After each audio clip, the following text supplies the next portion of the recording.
Tonight, battle for the believers. They hired an evangelical to lead their faith outreach. And I think that speaks a lot. The Biden campaign push to win over the evangelical vote. And I promise you, if I'm elected president, that'll be the first thing I ask to be done. The Equality Act, front and center in a Democratic platform. It treats our beliefs as the equivalent of racist bigotry. All this amid an unconventional convention.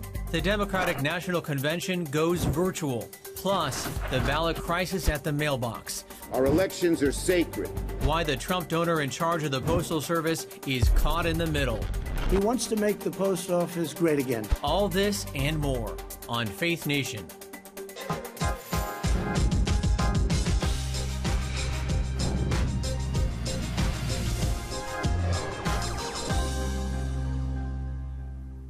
Welcome to Faith Nation. I'm Ben Kennedy. Tonight, the Democratic National Convention begins in full swing.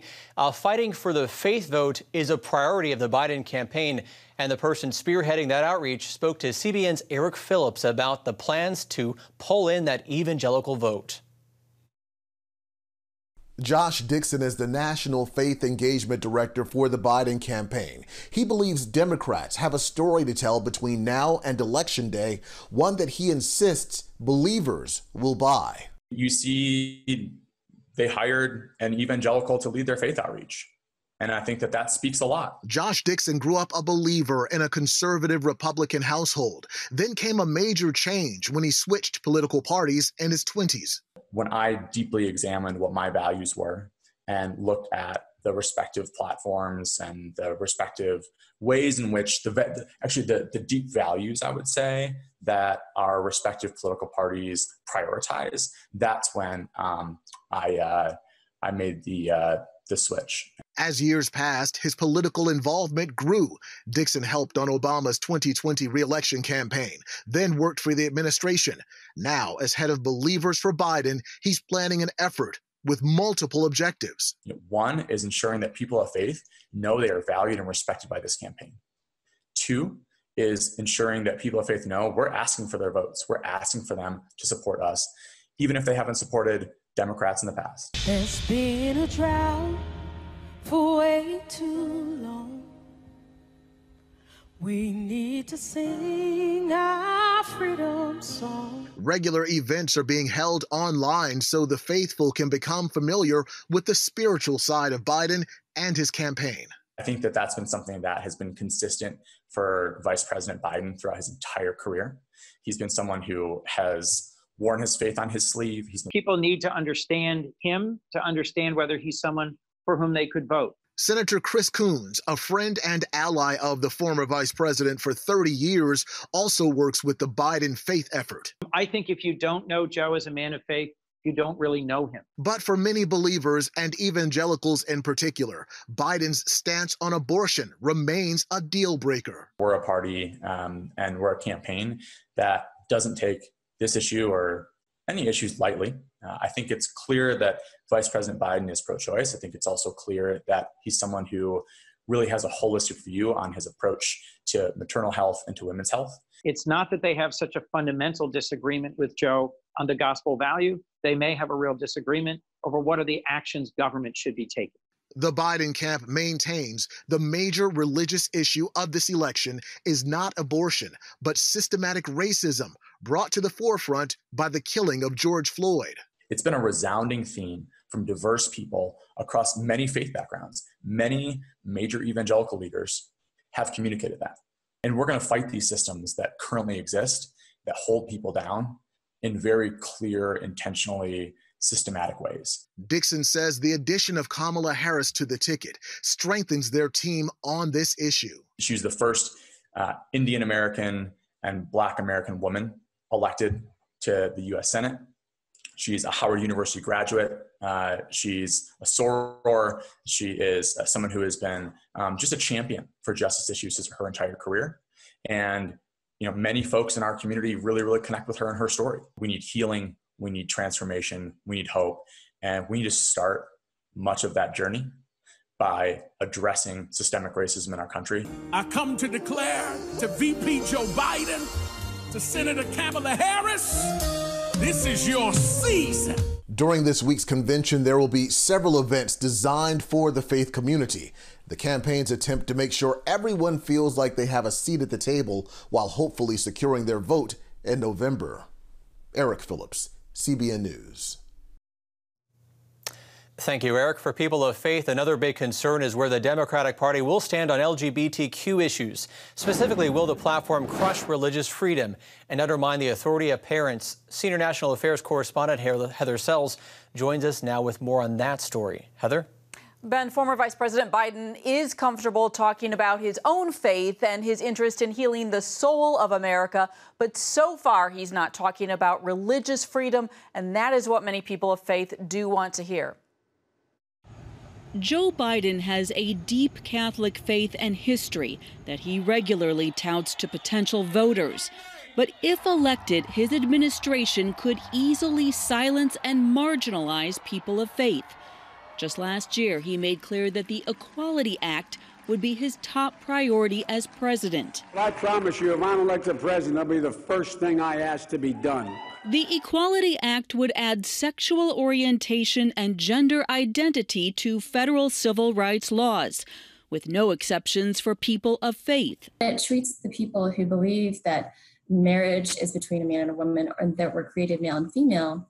It treats our beliefs as the equivalent of racist bigotry. Other elements of the bill include forcing female athletes to compete with men that identify as women, requiring faith-based adoption agencies to choose between placing children with gay couples or closing down. It also adds the words perception and belief to the 1964 Civil Rights Act, which Senator James Lankford says could spell even more trouble. If I go to interview in a job and I'm not hired, I can sue that employer because I perceive they were thinking I was gay, and so they didn't hire me. Analysts like the Family Research Council's David Clausen say Biden's LGBTQ-friendly policies would affect school children and their safety in bathrooms. Biden has said that within his on his first day in office, he would reinstate Obama-era guidance for schools that would allow those who identify as transgender to have access to the locker rooms, bathrooms, and changing facilities of their choice. Biden calls transgender equality the civil rights issue of our time. His foundation launched a family acceptance campaign in 2018. We'll use our resources to highlight the harms of family rejection. But with new reporting on concerns about social contagion and evidence that some kids might adopt transgender identities to fit in, Biden's push to force family acceptance could strip parents of their ability to care for their children and protect them from harmful medical treatments. Ben, it's telling that the Biden campaign says an LGBTQ bill, the Equality Act, is the top priority, and also that on his first day in office, he wants to open up school bathrooms to transgender students. The powerful gay rights lobbying group, the Human Rights Campaign, says the 2020 Democratic platform is the most pro-equality in history, and it's also touting the first LGBTQ keynote speakers at the convention this week. Thank you, Heather. With the election less than 90 days away, the Postal Service has become a hot-button issue, and House leaders have called postal leaders to testify before Congress. Dale Hurd has the story. 3/4 of the country is eligible to vote by mail, and that puts the Postal Service square in the middle of accusations by Republicans and Democrats that the other side wants to use it to steal the election. The Postal Service has warned 46 states that mail-in ballots may not arrive in time to count in the November 3rd election. Democrats accuse President Trump of removing mail sorting equipment and mailboxes in an effort to squelch mail-in balloting. Republicans have raised concerns that mass mail-in voting will lead to fraud. House Democratic leaders have demanded that Postmaster General DeJoy and the Board of Governors chairman testify in an emergency hearing on August 24th. Our elections are sacred. Men and women have died for them and the right to vote. And to do this is disgraceful. We've got to do everything we can to get rid of this new Postmaster General, who is clearly a campaign contributor for Trump trying to undermine the Postal Service? President Trump says DeJoy is doing exactly what he was told to do. Try to make the money-losing Postal Service more efficient. Yeah, he's a fantastic man. He wants to make the post office great again. President Trump insists he's not trying to sabotage the Postal Service, but he is blocking $25 billion in aid because he doesn't want to, in his words, fund fraudulent mail-in balloting. Dale Hurd, CBN News. The death toll nationwide has passed 170,000, and 5 states have set new records for weekly deaths. But the FDA has approved a new saliva test for COVID-19 developed by Yale University. It's simpler and less expensive and as little as $10 per test. Meanwhile, a New York Times report says new research offers hope. Unpublished materials or studies say patients with mild cases of the coronavirus have shown signs of developing strong long-term immunity. Those studies are still being reviewed, but experts commissioned by the Times call them promising and exactly what you would hope for. And when we come back, more from an unconventional convention. The Democrats go virtual during the pandemic. That's next.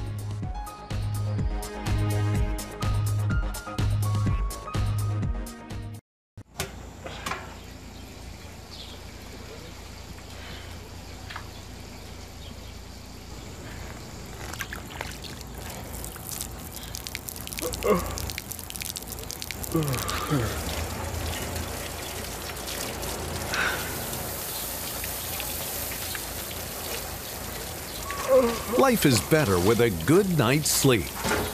Get your free DVD or booklet of Protect Your Sleep as the world watches from the outside. It's a big diplomatic tug of war here in the Middle East. Go inside the story with Jerusalem Dateline. Israeli archaeologists are talking about a discovery that could change the thinking about the Temple Mount. Join CBN Jerusalem Bureau Chief Chris Mitchell and get the biblical perspective on the events shaping the world. It's what starts in Israel then ends up going to other places. Watch Jerusalem Dateline Friday night at 9:30 on the CBN News Channel. Life. It's meant to be lived fully. Jesus said it. I came to give you life. Life to the fullest. Life in your family. Life in your finances. Life in your body, mind, and spirit. Life in your everyday.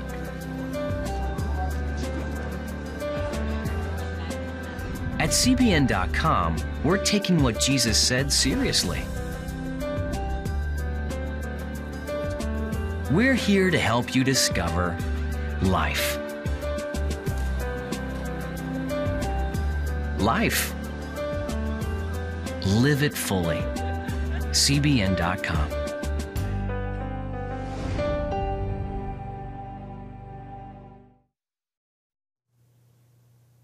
Democrats open their national convention tonight. The virtual event features speakers from across the nation. Former First Lady Michelle Obama will deliver the keynote address. Others include Bernie Sanders and former Ohio Governor John Kasich. A Republican, in the fourth night event is anchored in Milwaukee, but due to COVID-19, only a small contingent will be on site. You can follow the nightly coverage on our website, cbnnews.com.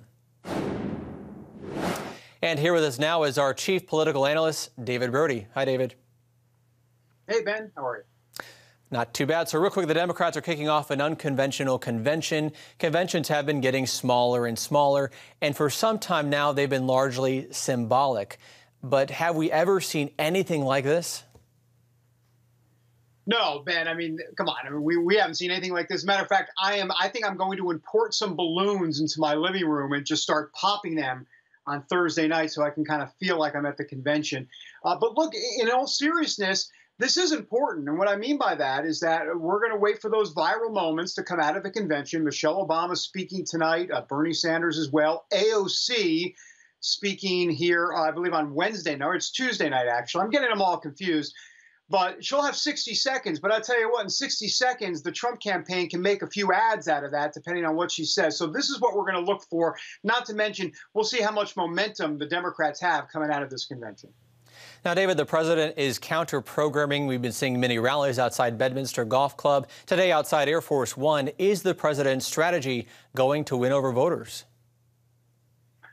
Well, look, he's in Minnesota. As you know, Ben, a really important state, 10 electoral votes up for grabs. The Trump campaign believes they can win Minnesota. They lost it by 45,000 votes in 2016. So they've got the visual of Air Force One behind him, and he's talking about the economy. And meanwhile, the Democrats are in a virtual convention with nobody pretty much in attendance. And so that's the hope, is that the visual will be different.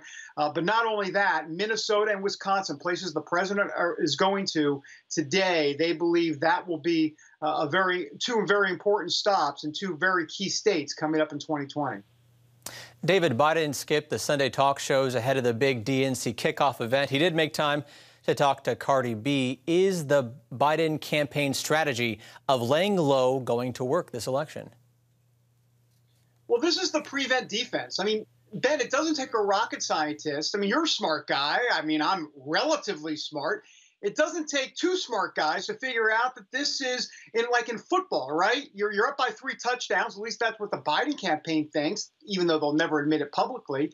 Then they figure, why get him out of the basement? And oh, by the way, let's not do Chris Wallace. Let's do the hard-hitting Cardi B interview where you can talk all about rhythm and blues and, quite frankly, anything else she talks about, which we don't want to discuss here on Faith Nation. Earlier tonight, we had a story about the Postal Service crisis. Each side is blaming the other. Who do you think's at fault? Well, thanks for putting me on the spot, by the way, Ben. Who do I think's at fault? But let me give you my analysis on all of this. We know the post office has been having problems for years. Donald Trump comes around and says, in his typical form, which he's been saying for 3+ years now in the presidency, to say, why in the world are we giving basically the U.S. Postal Service has been losing money hand over fist, $25 billion. Of course, he said the quiet part out loud about the mail-in voting, and that got him into a bit of trouble. And so it gave the Democrats a talking point for sure. David, as Heather pointed out in her piece earlier in the show, to some, the Democratic platform is extreme. Does it present a real threat to religious freedom? Well, Ben, I think this is a really important point and something we'll be doing more here at CBN and obviously down the road as we go to 2020, which is the narrow exemptions for faith-based groups, for religious groups. What will that look like under a Biden administration? You know, with Donald Trump, it's been more of a wide path for religious exemptions. The Biden campaign is pretty much telegraphing that this is going to be much more narrow. So what does that mean exactly? Well, a lot of people of religious faith concerned. And look what the Obama administration did with Little Sisters of the Poor, and basically saying, look, we're going to deny you your right to decide what is the best birth control and contraceptive methods out there. David, real quick, Biden has long pointed to his faith as his refuge in times of crisis, especially during the death of his wife and later his son, Beau. How much does Biden need to win over evangelicals in the election, real quick? Yeah, well, it's going to be huge if he can do it, but so far I haven't seen any signs of that. I mean, where's the one-on-one interview with the Washington Post faith editor, something along the lines? Doesn't do it. All right, David Brody, thanks so much for your time. You bet. Well, when we come back, David's interview with a California pastor defying COVID-19 restrictions. That's after this.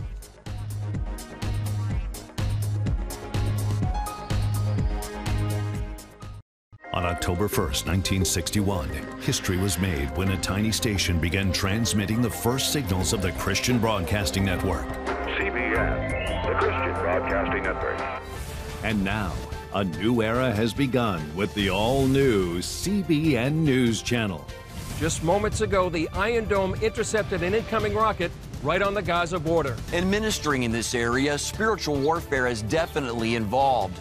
A 24/7 news network, bringing you the news you want from a source you can trust.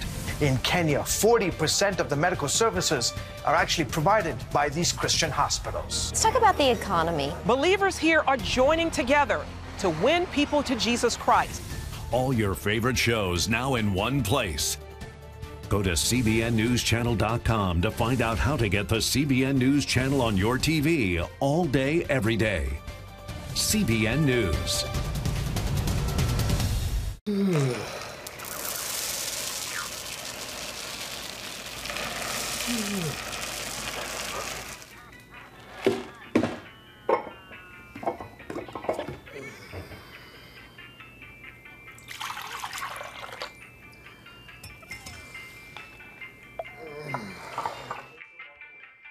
Life is better with a good night's sleep.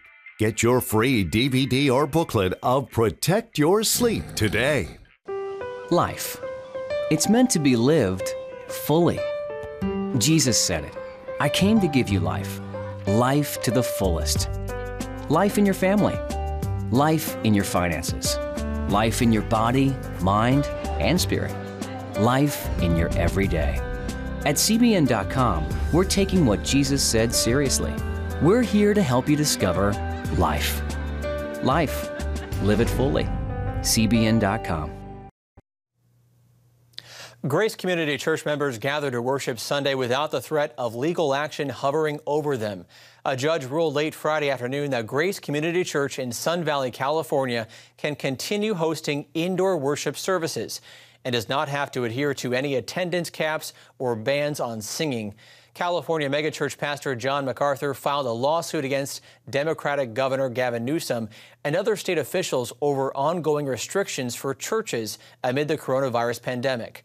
CBN's David Brody spoke with Pastor Rob McCoy, also from California, who has been holding indoor services defying a restraining order from local officials. Take a listen.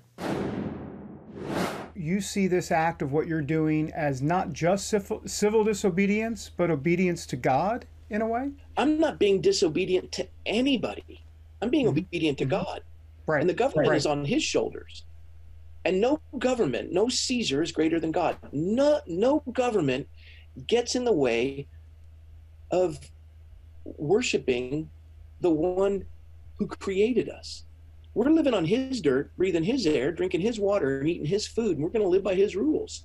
And he knows that governments are weak and that we're to submit to all authority. I'm not failing to abide by Romans 13. If people want to accuse me of that, it says that we're to honor those in authority. God's appointed them. There's no authority that hasn't been appointed but that which has been appointed by God. They're his instruments for our good. And then he goes on to say that they carry the sword, a weapon, and they're ministers of justice to execute wrath on those who would do evil. I believe that entirety of the passage, and they're there for our good. And the cool thing about being in a constitutional republic in America is we know who the authority is in Romans 13. It's found in the first three words of the preamble. We the people. They govern by our consent.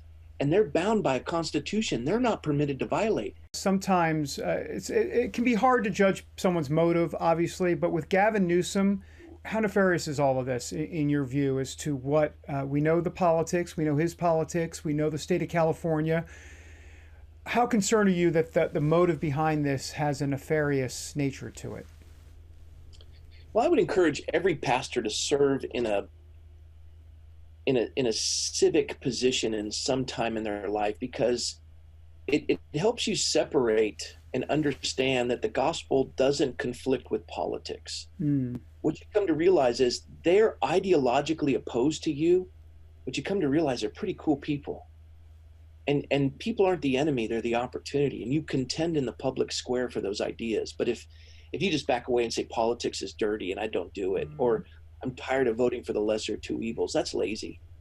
But when you step into the public square, you meet some pretty amazing people that are trapped in bad ideology. And you love them into understanding. Love hopes all things. I call him Governor Mussolini and I have fun with it. And I'd say it to his face, just jokingly. Just jokingly. No, I would. I know you would. I had fun with it. But Shannon Grove, who's our Senate minority leader, she meets with the governor. And she has a love for that man. She prays for him. She's shared with him about the Lord and talk. You're calling it singing. It's worship. Governor, you don't understand with these people how important this is. And he doesn't know. But how will they know unless someone tells them? And so we label them as the enemy, and we consider them worthy of the fires of hell. I wouldn't wish that on my worst enemy. And I'm doing this because I want a guy like him to come to know the Lord. Mm-hmm. I'm fighting for him just as much as for you and everyone else.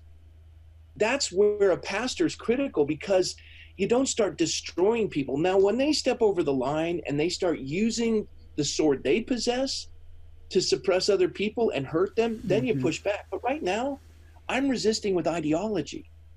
And I know that he has the ability to find me and imprison me. I'm good with that. And the cool thing about lions, that when you're put in a den with them and you're on God's side, they just don't have a taste for your flesh.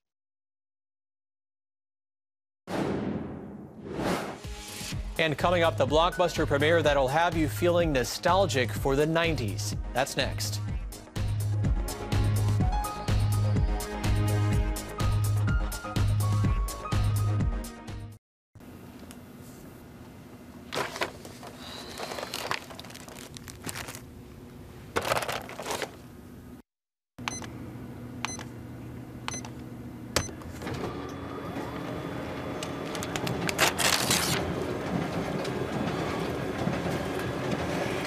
Life is better with a good night's sleep.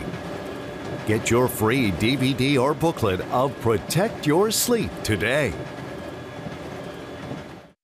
I'm Ephraim Graham, and this is Studio 5. Cruise with me as I discover the good things happening in the world of music, sports, television, and movies. The fact that Ryan Coogler was going to be directing the film, I knew that something special was going to happen.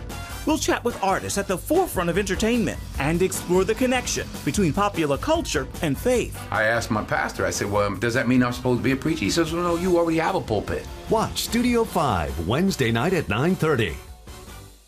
Remember for a moment what it was like to be a child. You believed every story you were told. You saw a world full of endless possibilities. What stories will the world's orphaned and at-risk children believe? We believe the Bible tells the only story truly worth believing. We believe that every child should have the opportunity to dream, the chance to take challenges and turn them into possibilities, the chance to stand on the promises of God, to recognize their place in the greatest story ever told. They have their whole lives ahead of them. Theirs is a world of endless possibilities. They are looking for a story to believe. We will tell them that story. Will you join us?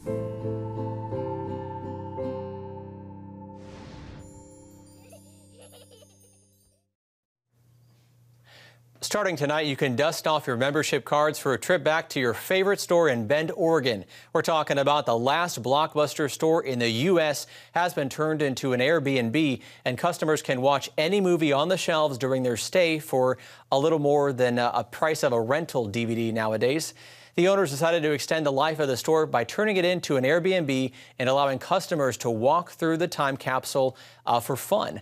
Customers can book their stay through the Airbnb app for one or 3 of one-night reservations in September.